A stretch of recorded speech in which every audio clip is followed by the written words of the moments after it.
Hello बच्चों, welcome to भोजनम। मैं हूं आपका मैथ का टीचर विवेक और आज अपन पढ़ेंगे 9th क्लास का बहुत ही शानदार चैप्टर नंबर 5 जो है यूक्लिड ज्योमेट्री।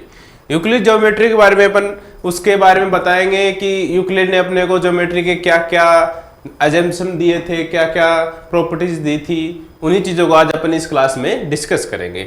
चलो स्टार्ट करते हैं अपना चैप्टर नंबर 5। चैप्टर नंबर 5 क्या है?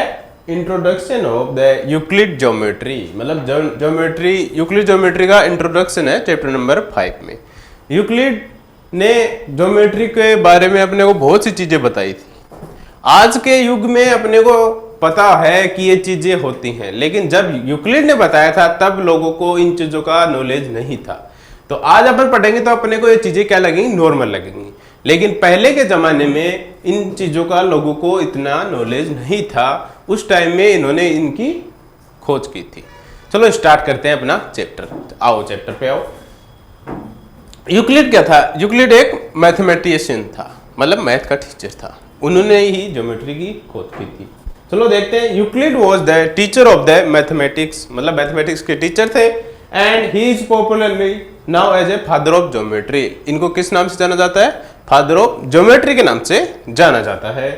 He is considered 3 step from solid two point. इन्होंने 3 स्टेप ली थी सॉलिड से पॉइंट तक, मतलब सॉलिड से सरफेस पहली स्टेप, सरफेस से लाइन दूसरी स्टेप और लाइन से पॉइंट थर्ड स्टेप। 3 स्टेपों में इसने डिवाइड किया था ज्योमेट्री को। देखो पहला स्टेप, देखो क्या है इसमें, देखो पहला स्टेप सॉलिड से सरफेस, दूसरा सरफेस से लाइन, तीसरा लाइन से पॉइंट। इसने ज्योमेट्री को 3 भागों में बांटा। वैसे समझे नॉर्मली तो ये क्या होता है? Solid 3D। ये क्या होता है? Surface 2D।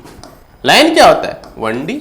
और इसकी कोई पॉइंट की कोई डायमेंशन नहीं होती है। यही अपने लिखे क्या नीचे देखो, in each step we lose 1 dimension, मतलब इससे इसमें जाते हैं 1 डायमेंशन कम हो गई, 3 से 2 आ गया। आगे अगली स्टेप में गए 2 डायमेंशन से 1 डायमेंशन आ गया, उससे 0 डायमेंशन पे आ गया। देखो यहां लिख रखा है ए सॉलिड हैज 3 डायमेंशन। अपन जानते हैं सॉलिड की 3 डायमेंशन होती है, एक्स, वाई और जेड। उसके बाद दूसरा a surface has 2 dimension. Surface की 2 डायमेंशन होती है, एक्स और वाई। कोई भी सरफेस है, जैसे ये बोर्ड है, ये एक सरफेस है, इसकी लेंथ और विड्थ है, इसकी 2 ही डायमेंशन होंगी। अगला देखो ए लाइन हैज 1 डायमेंशन। एक लाइन की सिर्फ 1 डायमेंशन होती है, क्योंकि अपन लाइन को सिर्फ लेंथ से ही डिफाइन कर सकते हैं, इसलिए उसके लिए जरूरत अपने को एक ही डायमेंशन की जरूरत होती है। अगला ए पॉइंट हैज नो, मतलब पॉइंट की कोई डायरेक्शन ही नहीं होती है, क्योंकि पॉइंट होता है, कुछ नहीं होता, एक पॉइंट ही होता है।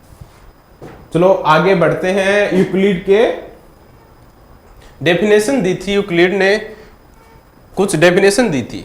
अब आज के जमाने में अपने को ये चीजें बहुत नॉर्मल लगी। आप सोचोगे हमें तो ये चीजें पहले से ही पता थी, लेकिन उस टाइम किसी को इन चीजों का ज्ञान नहीं था। अपना जो आधुनिक युग है वो बहुत ज्यादा डेवलप है, पहले इतना लोगों को ज्ञान नहीं हुआ करता था, इसलिए उनके लिए बहुत बड़ी चीज थी। आज अपने लिए चीजें नॉर्मल है। चलो स्टार्ट करते हैं।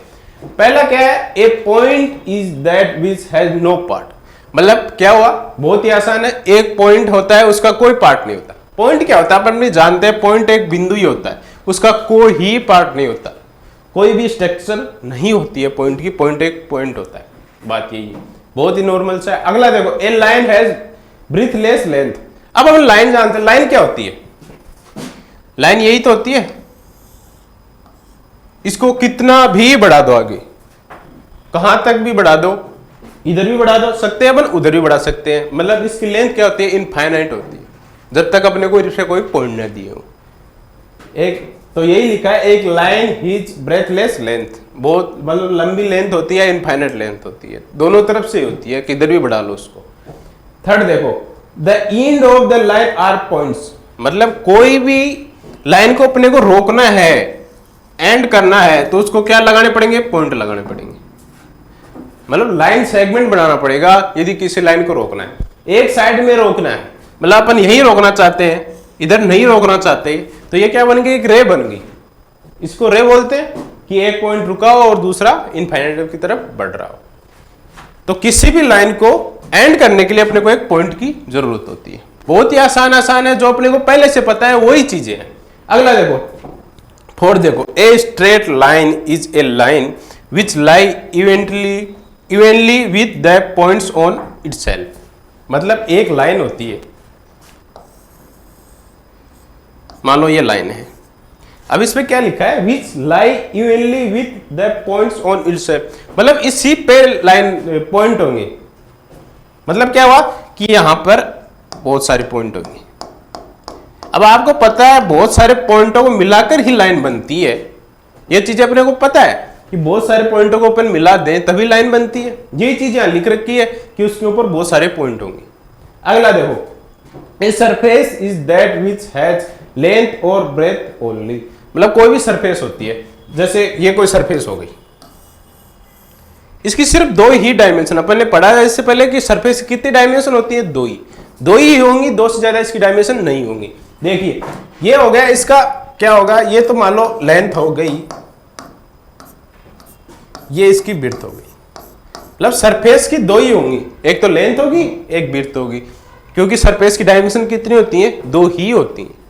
अगला देखो, अगला क्या दे रखा है, the edges of surface are line. मतलब ये हमेशा क्या होंगी, लाइन। अभी नॉर्मल चीजें ये अपने को सबको पता है कि भाई लाइनों को मिलाएंगे तभी तो सरफेस मिलेगा। अब यही बोल रहा है कि इस सरफेस के एंड में हमेशा लाइनें होंगी तभी तो सरफेस बनेगा। यही चीजें नॉर्मल चीजें। अगला देखो, अगला क्या है, a plane surface is a surface which lie evenly with the straight line on the itself. मतलब सरफेस होगा, प्लेन होगा सरफेस, उस पे लाइन, मतलब ये लाइन है, अपन इसी नाप की या इसी माप की अपन इस पे बहुत सी लाइनें ड्रॉ कर सकते हैं। जैसे इसके ऊपर एक लाइन और कर दी, और लाइन कर दी। मतलब ये क्या लिख रखा है, surface is a surface which lie evenly with the straight line on itself. मतलब कि इस पे बहुत सारी लाइनें होती हैं, इसी माप की होंगी। अब इस पे कितनी लाइन खींच दो, ये सरफेस ही रहेगा, कितने पॉइंट लगा दो, ये सरफेस ही रहेगा। अब आपको पता है पॉइंटों को जोड़ते ही तो अपने पास लाइन प्राप्त होती है। यही चीजें नॉर्मल चीजें इसने बता रखी हैं।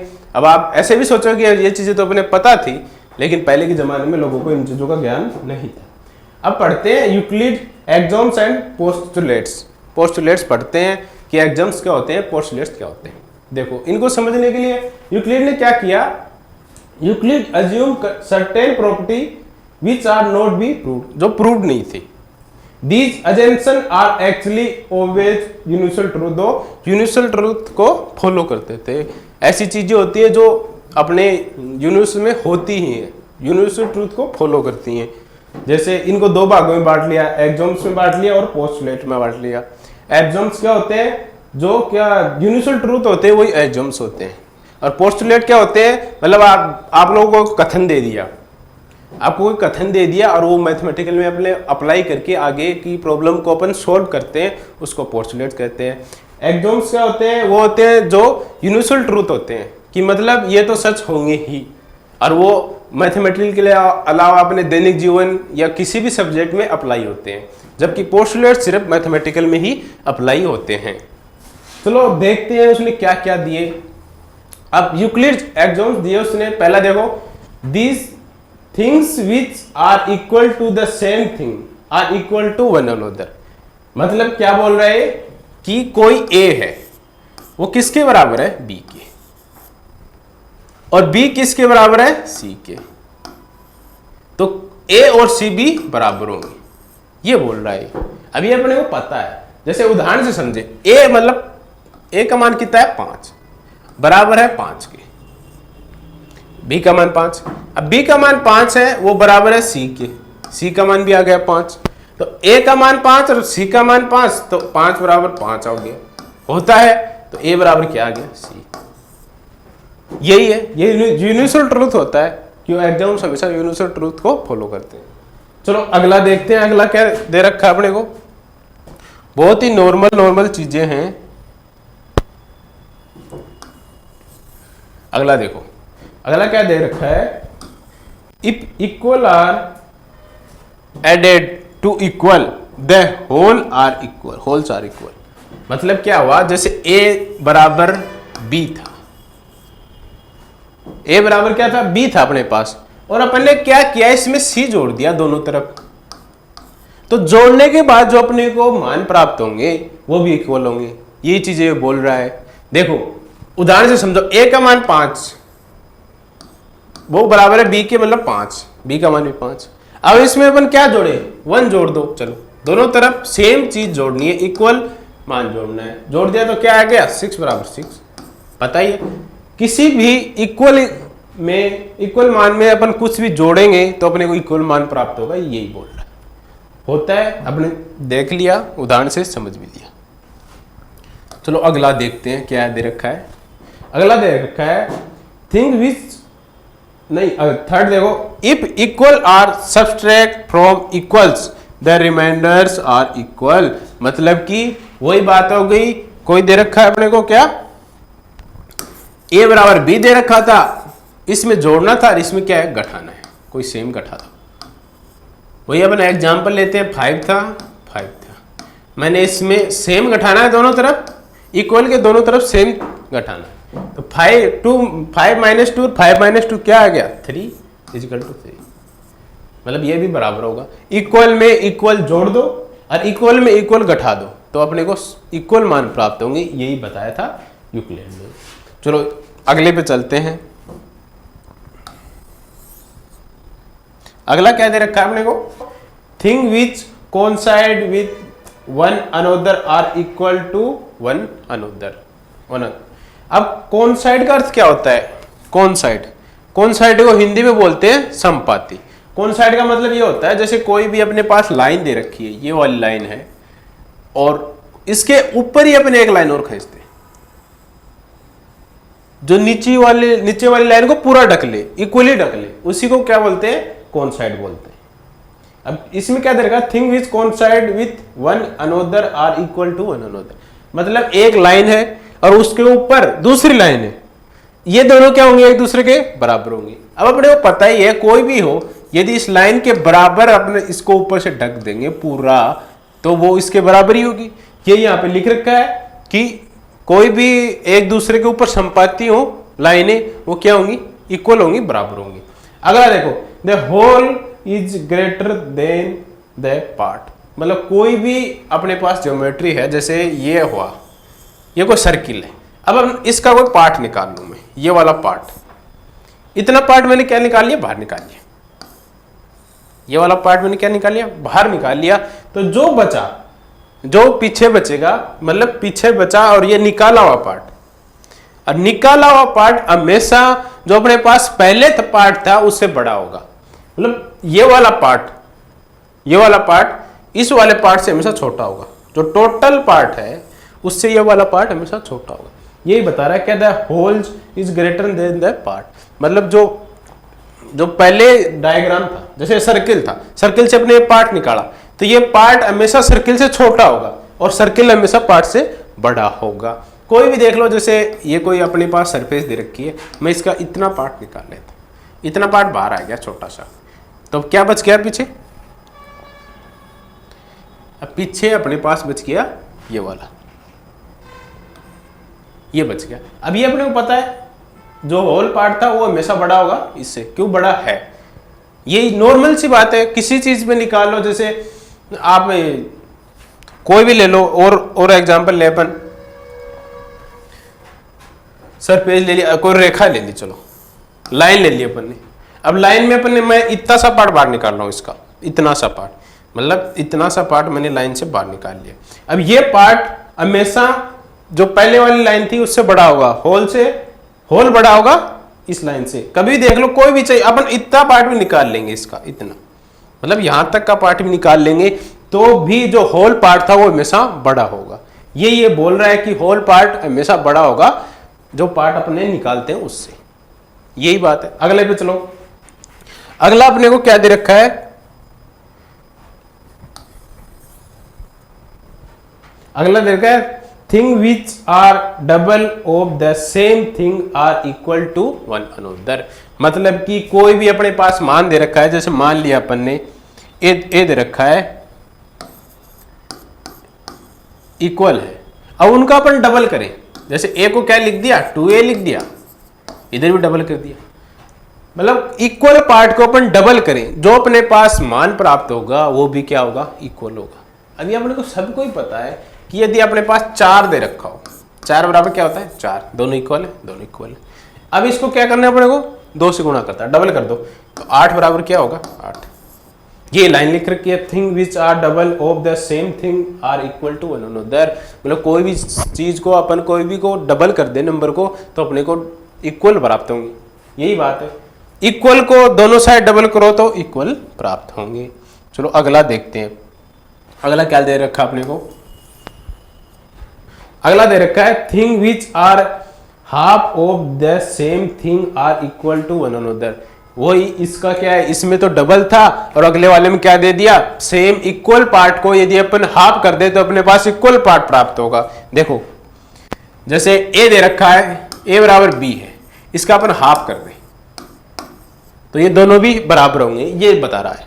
उदाहरण से समझो, ए बराबर आपने ले लिया, मान लो 6 ले लिया, तो ए बराबर है बी के, ए बराबर बी के तो बी भी क्या है वो 6। अब इन दोनों का क्या करना है अपने को हाफ करना है, कर दो हाफ, हाफ किया तो क्या आ गया, मतलब हाफ करेंगे तो भी इक्वल पार्ट आएगा।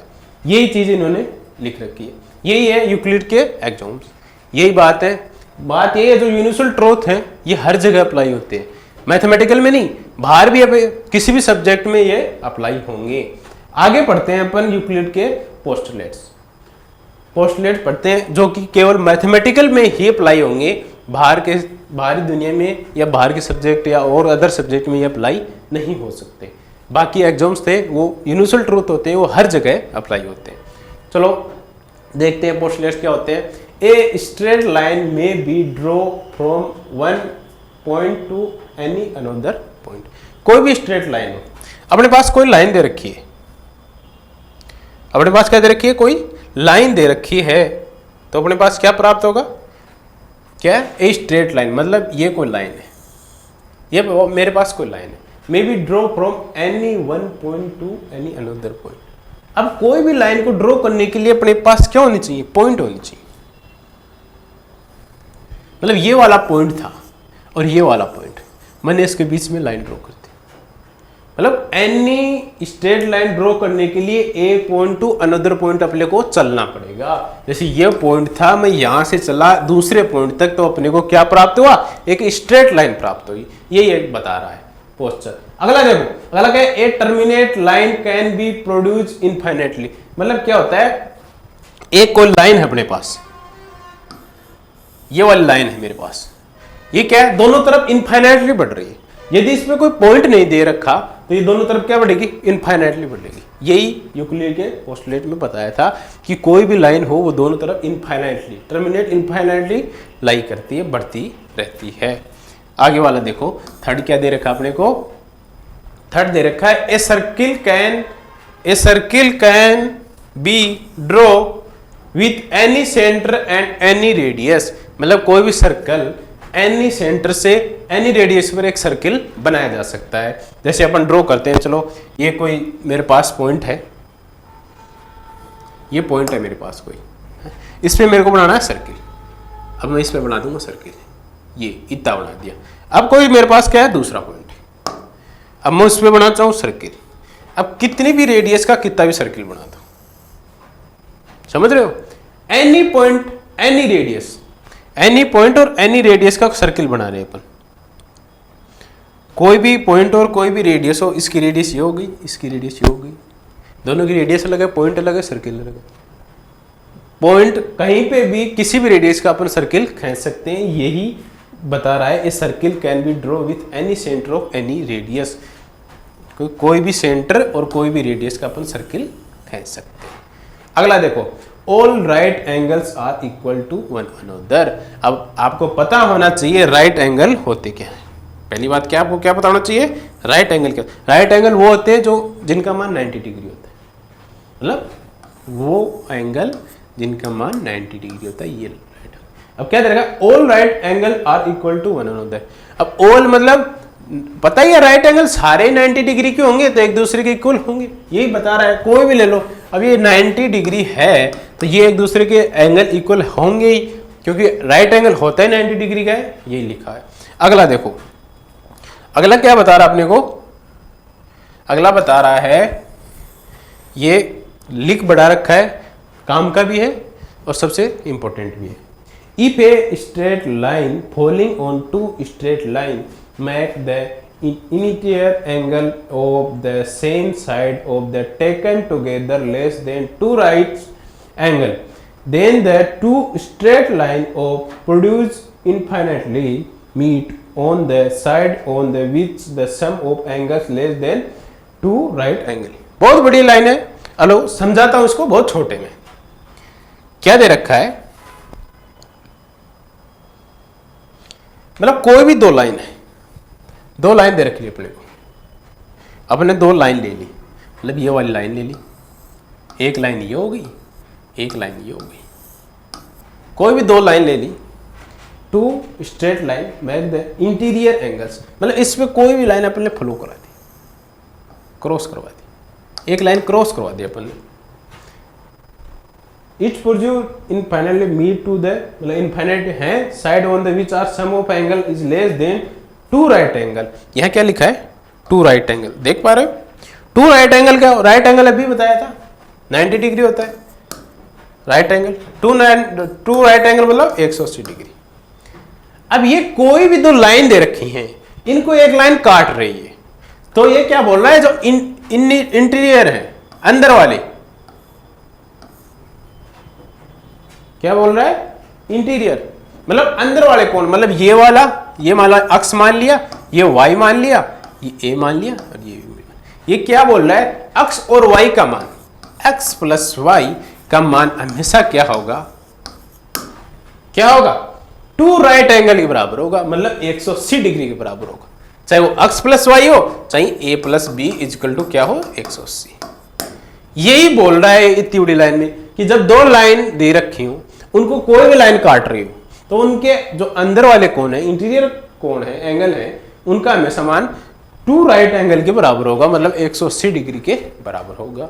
ये अपने पोस्टर से, और मेन बात ये है, इस पे आपके एग्जाम में क्वेश्चन भी है और आपके एनसीईआरटी में क्वेश्चन दिए हुए भी है इसी बेस पे। चलो अब अपन चलते हैं क्वेश्चनों पे, क्वेश्चन सॉल्व करते हैं। अब देखते हैं इसमें किस प्रकार के क्वेश्चन आते हैं और अपने किस प्रकार के एनसीईआरटी में क्वेश्चन दिए हुए हैं। चलो पहला क्वेश्चन देखते हैं, which of the following statement are true and which are false. ये बताना है कि कौन सा स्टेटमेंट ट्रू है, कौन सा फॉल्स है, और रीजन भी देना है आंसर के साथ। चलो पढ़ते हैं। पहला क्या, only one line can pass through a single point. क्या बोल रहा है, एक सिंगल पॉइंट से सिर्फ एक ही लाइन खींची जा सकती है। क्या बात सही है, क्यों, देखो बताता हूं, ये एक लाइन हो गई, ये एक लाइन हो गई, इसी पॉइंट से ये एक लाइन हो गई, कितनी भी लाइनें खींच सकते हैं अपने एक पॉइंट से, इनफाइनाइट लाइन खींच सकते हैं एक पॉइंट से, तो ये क्या हो गया अपने पास, फॉल्स हो गया।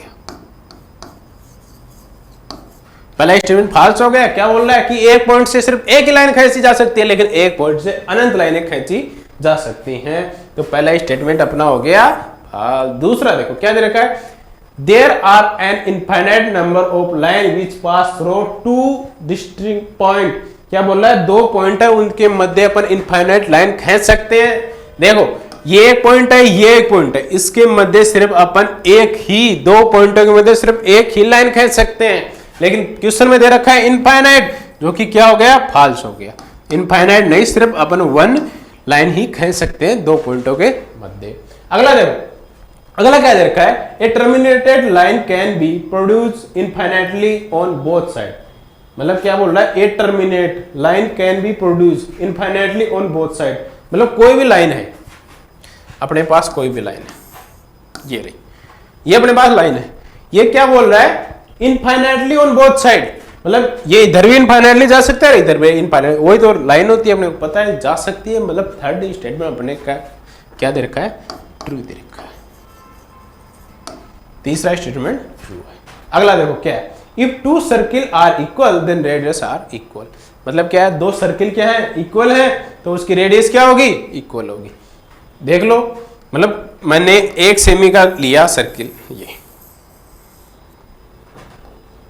दूसरा बनाया, ये सर्किल इक्वल होंगे तो रेडियस इक्वल होगी, क्योंकि रेडियस सेम रेडियस के सेम ही सर्किल प्राप्त होते हैं। तो ये स्टेटमेंट भी क्या है, ट्रू है। फोर्थ स्टेटमेंट भी क्या है, ट्रू है। अब अगला देखो 5, देखो ये फिगर दे रखा है अपने को, इसमें क्या दे रखा है, ए बी बराबर है पी क्यू के, क्या है, ए बी बराबर है पी क्यू के तथा पी क्यू, ए बी बराबर है पी क्यू के तथा ए बी बराबर है एक्स वाई के, मतलब ये वाली बराबर है इसके और ये वाली बराबर है इसके। उदाहरण से समझो, मान लो ए बी 5 है, 5 है, तो ए बी बराबर है किसके, ए बी बराबर किसके, पी क्यू के, ए बी बराबर है पी क्यू के, मतलब ये 5, और पी क्यू बराबर है किसके, एक्स वाई के, पी क्यू 5 है तो ये भी। अब बताना क्या है अपने को, ए बी बराबर है एक्स वाई के, ये अपने को बताना है, क्या बताना है, ए बी बराबर है एक्स वाई के। अब देख लो, ए बी था पी क्यू के बराबर, पी क्यू बराबर है एक्स वाई के, तो क्या ए बी बराबर किसके होगा, एक्स वाई के। अपने एग्जाम्स पढ़े थे, पहला ही था, यही था, ए बी बराबर यदि बी सी हो तो बी सी बराबर अगला दे रखा हो कोई एक्स वाई हो तो ए बी बराबर होगा एक्स वाई के। यही अपने उदाहरण से समझ रहे हैं, ये 5 है तो ए बी किसके बराबर हो जाएगा, एक्स वाई के। पहला ही एग्जाम था अपने पास यूक्लिड का, वो यही था, तो ये भी क्या है, ट्रू है। चलो अगले क्वेश्चन पे चलते हैं अपन। अगला क्वेश्चन क्या दे रखा है, give the definition of each the following term are the other term that need the definite first, मतलब डेफिनेट पहले बताना है इन चीजों के बारे में, what are they and who might be definite they, मतलब इनके बारे में अपने को बताना है कि ये चीजें क्या क्या होती है, क्या क्या होती है। देखो पैरेलल लाइन क्या होती है, पैरेलल लाइन वो लाइन होती है जो एक दूसरे को कभी भी नहीं काटती। पैरेलल लाइन की डेफिनेशन क्या है, जो एक दूसरे को कभी भी नहीं काटती हैं, उनके बीच की जो डिस्टेंस होती है वो हमेशा इक्वल होती है, वो होती है पैरेलल लाइन। अगला क्या है, परपेंडिकुलर लाइन। परपेंडिकुलर लाइन का मतलब क्या हुआ, एक लाइन दूसरी लाइन को राइट एंगल पे काटे, एक लाइन दूसरी लाइन को कहां पे काटे, जैसे ये लाइन थी, ये इसको राइट एंगल पे काटे, 90 डिग्री पे काटे, तो ये क्या हो गई, परपेंडिकुलर लाइन हो गई, ये इसके परपेंडिकुलर लाइन हो गई। अगला क्या है, लाइन सेगमेंट। लाइन सेगमेंट क्या होता है, दो पॉइंट दे रखे हैं, उनके बीच में अपन लाइन खींच दें, उसी को क्या बोलते हैं, लाइन सेगमेंट। मतलब दो पॉइंटों के बीच में लाइन हो, वो उसको बोलते हैं लाइन सेगमेंट। अगला क्या है, radius of a circle, radius of a circle. अब देखो कोई भी सर्किल हो, मान लो ये सर्किल, इसकी रेडियस क्या होती है, ये इसकी रेडियस होती है, मतलब रेडियस को लेकर ही अपन कोई सर्किल का निर्माण कर सकते हैं, वही होती है रेडियस ऑफ सर्किल। ये कांस्टेंट होती है एक सर्किल के लिए। स्क्वायर क्या होता है, अब ये बताओ स्क्वायर क्या होता है, स्क्वायर क्या होता है, अपन जानते हैं सरफेस, सरफेस क्या, ये एक सरफेस है दे रखी है, ये मान लो L हो गई और ये हो गई B। अब यदि L बराबर B हो अपने पास, क्या हो, लंबाई और चौड़ाई दोनों बराबर हो तो उसको क्या बोलेंगे, स्क्वायर बोल देंगे। समझ रहे हो, लंबाई और चौड़ाई बराबर होंगे तो सारे जो इसके एंगल हैं वो क्या होंगे, राइट एंगल होंगे, 90 डिग्री के होंगे, उसको क्या बोलेंगे अपन, स्क्वायर बोलेंगे। अपने को बताना है ये चीजें क्या क्या होती हैं और कुछ नहीं है। चलो अगला क्वेश्चन देखते हैं, इसमें क्या दे रखा है, if A point C lie between 2 points A and B such that AC बराबर BC then prove the AC बराबर हाफ AB। ये क्वेश्चन क्या दे रखा है कि अपने पास कोई लाइन है, अपने पास कोई लाइन है, जैसे मेरे पास ये लाइन है, चलो मेरे पास ये लाइन है, इसमें क्या दे रखा है, A और B, ये अपने पास लाइन दे रखी है और क्या दे रखा है, एक मिड पॉइंट है यहाँ पे, C बीच में है और क्या है, C है बीच में और AC है वो BC के बराबर है। ये दे रखा है अपने को AC बराबर BC। ये दे रखा है, मतलब ये इसके मिडिल में। अब अपन को क्या बताना है, ए सी बराबर क्या है, हाफ ए बी। तो यहां से देखो अपन ए बी को लिख क्या सकते हैं, ए बी को अपन लिख सकते हैं ए सी प्लस बी सी, मतलब टोटल को क्या लिख सकते हैं, A C plus B C. Total को दो टुकड़ों में लिख दिया। अब ये ए सी किसके बराबर है, बी सी के, तो बी सी की जगह क्या रख दिया मैंने, ए सी रख दिया।